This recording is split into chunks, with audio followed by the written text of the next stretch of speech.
Negotiations had finally kicked off in Saudi Arabia between Russia and the United States. Thank God for that.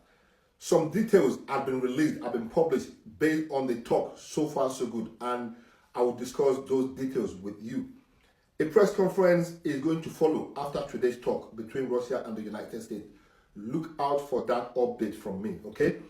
Now, both the United States and Russia agreed that the United States suffered more damages as a result of the sanctions against Russia.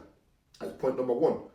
Point number two, they claim Russia and the United States should restart joint project and cooperation in the Arctic as soon as possible.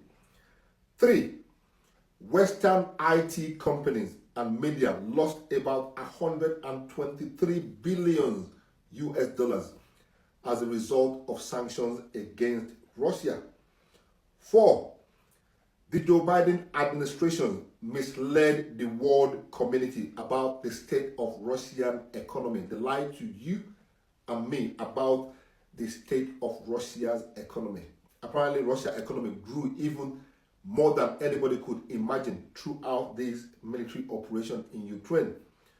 Five, at the moment, there is no talks about restarting the transportation of gas through the Nord Stream 2 pipeline. So far, so good. That is all I have. That is all I know so far. But as I continue to update you guys as things unfold, let's come back to Russia. The Russia permanent secretary to the UN nation, I forgot his name, the guy said Russia had made it clear that any agreement that is reached would be implemented by the new government in Ukraine.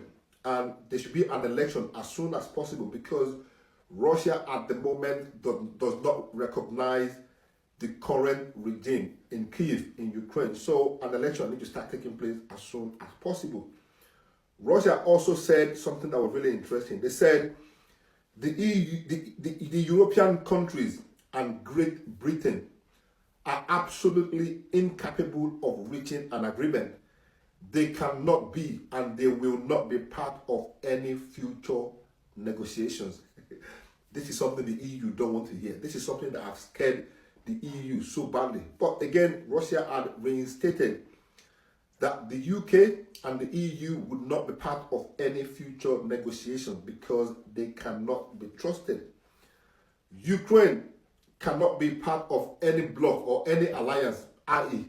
NATO or any alliance at all. They have to be demilitarized and neutral of everything. Ukraine must recognize the DPR, LPR, Kherson region, and Zaporizhia as Russian. Those are the four regions that voted to join or to become part of Russia.